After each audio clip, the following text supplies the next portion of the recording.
Hello दोस्तों, कहानियों का दौर चैनल में आपका स्वागत है। आज की कहानी है पति देव। तो चलिए कहानी शुरू करते हैं। अशोक जी बैंक में मैनेजर थे। उनकी लाडली सिमरन बहुत ही समझदार व गुणी थी। जो भी एक बार मिलता तारीफ किए बिना न रह पाता। अपनी ही गली के कोने वाले घर में विशाल अपने माँ बाप के साथ रहता था, जो दिल ही दिल में सिमरन को बहुत पसंद करने लगा। एक दिन अपने मन की बात अपने माता पिता को बताकर सिमरन के साथ रिश्ते की बात बढ़ाने को तैयार किया। अशोक जी को सिमरन के लिए विशाल बहुत पसंद आया। सिमरन के दोनों बड़े भाइयों से सलाह करके बात आगे बढ़ाई गई और जल्द ही दोनों परिवारों की आपसी सहमति से रिश्ता तय हुआ। अब सिमरन विशाल के साथ नई दुनिया बसाने के सुनहरे सपने देखने लगी। वैसे तो सब ठीक चल रहा था, पर अशोक जी के मन में एक उलझन थी। उन्हें महसूस हुआ सिमरन के ससुराल और मायके का यूं इतना पास होना शायद सही नहीं है। सिमरन का बड़ा भाई विदेश में अच्छी नौकरी पर था। अशोक जी की भी अच्छी तनख्वाह थी। तो सोचा, यह घर वैसे भी बहुत पुराना हो चुका है, तो क्यों ना कहीं और नया घर लेकर शिफ्ट हो जाएं।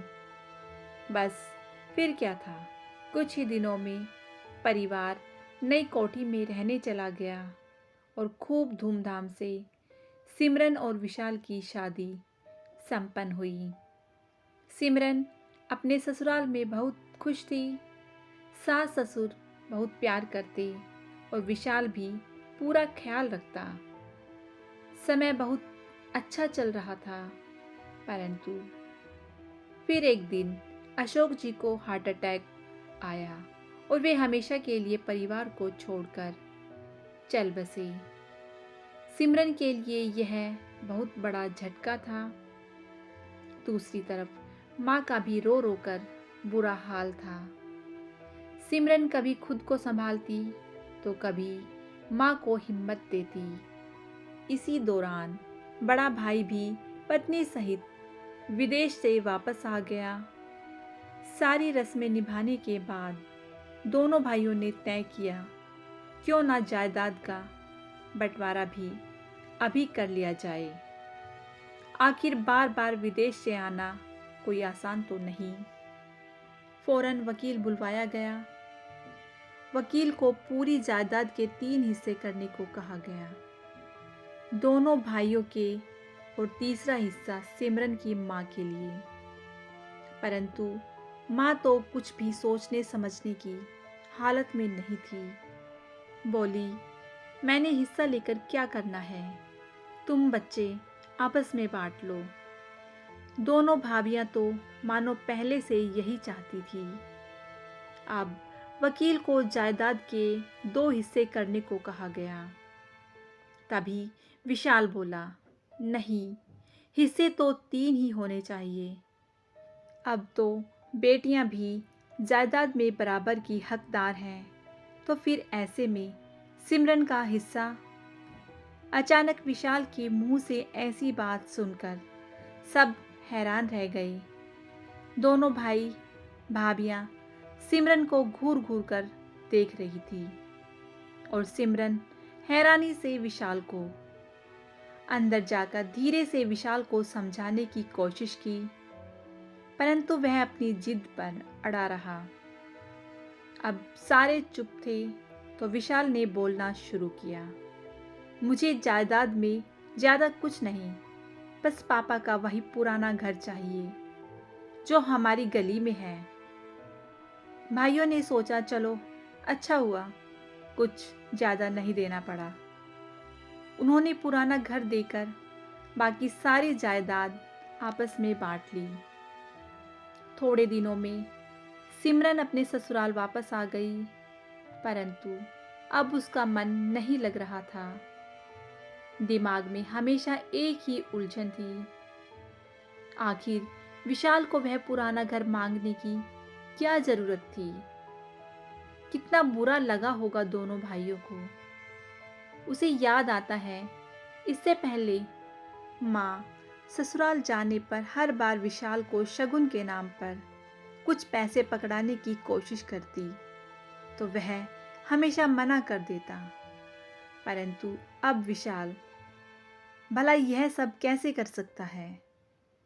विशाल से कुछ पूछती तो बस एक ही जवाब सुनने को मिलता, समय आने पर सब अपने आप पता चल जाएगा। दिन बीतते गए, परंतु इस दौरान कभी मायके से बात न हुई।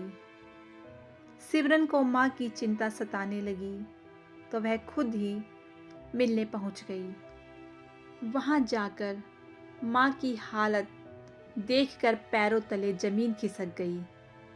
बड़ा भाई अपने हिस्से की संपत्ति बेचकर पत्नी सहित विदेश जा चुका था और छोटी भाभी को माँ को 2 वक्त की रोटी देना भी बोझ लगता था। माँ की हालत बहुत खराब थी। सिमरन ने रोते हुए माँ को साथ चलने के लिए बोला, परंतु माँ को बेटी के ससुराल में रहना मंजूर नहीं था। रोती हुई सिमरन अपनी ससुराल लौट आई।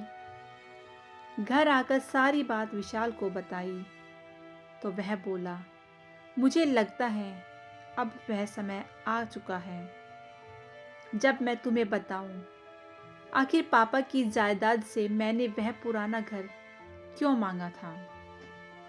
तुम्हारे भाइयों की नीयत बहुत पहले बदल चुकी थी और मुझे इसका आभास हो चुका था, परंतु माँ और तुम दोनों ही इस बात को समझने की हालत में नहीं थी। बस इसलिए मैंने वह पुराना घर अपने पास रख लिया, क्योंकि मुझे पता था माँ किसी भी हालत में हमारे साथ हमारे घर में खुशी से नहीं रह पाएंगी। हम सुबह ही चलकर उस घर की सफाई करवा लेंगे और फिर माँ को यहाँ अपने पास ले आएंगे। हमारे पास रहेंगी तो तुम भी दिन में कभी भी माँ को देख सकोगी। मैं भी समय मिलते ही चला जाऊँगा। इस तरह माँ की बात भी रह जाएगी और अच्छी देखभाल भी हो जाएगी। अपने पति के मुंह से यह सब सुनकर सिमरन की आंखों में पछतावे के आंसू थे। इतने समय से पता नहीं विशाल के बारे में क्या क्या सोच रही थी। वहीं दूसरी तरफ विशाल बेटों से बढ़कर अपना फर्ज निभा गया। झट से गले लगते हुए बोली, पतिदेव आप बिल्कुल सही थे, मैं ही पागल आपको समझ ना सकी। तो दोस्तों, इस कहानी से हमें यही सीखने के लिए मिलता है कि माता पिता को अपने नाम पर भी कुछ ना कुछ प्रॉपर्टी बचा कर रखनी चाहिए, ताकि बुरे समय में उसका इस्तेमाल हो सके। तो दोस्तों, आपको ये कहानी कैसी लगी? यदि आपको ये कहानी अच्छी लगी हो तो कहानी को लाइक करें, शेयर करें और मेरे चैनल को सब्सक्राइब करना बिल्कुल ना भूलें। कहानी सुनने के लिए बहुत बहुत धन्यवाद।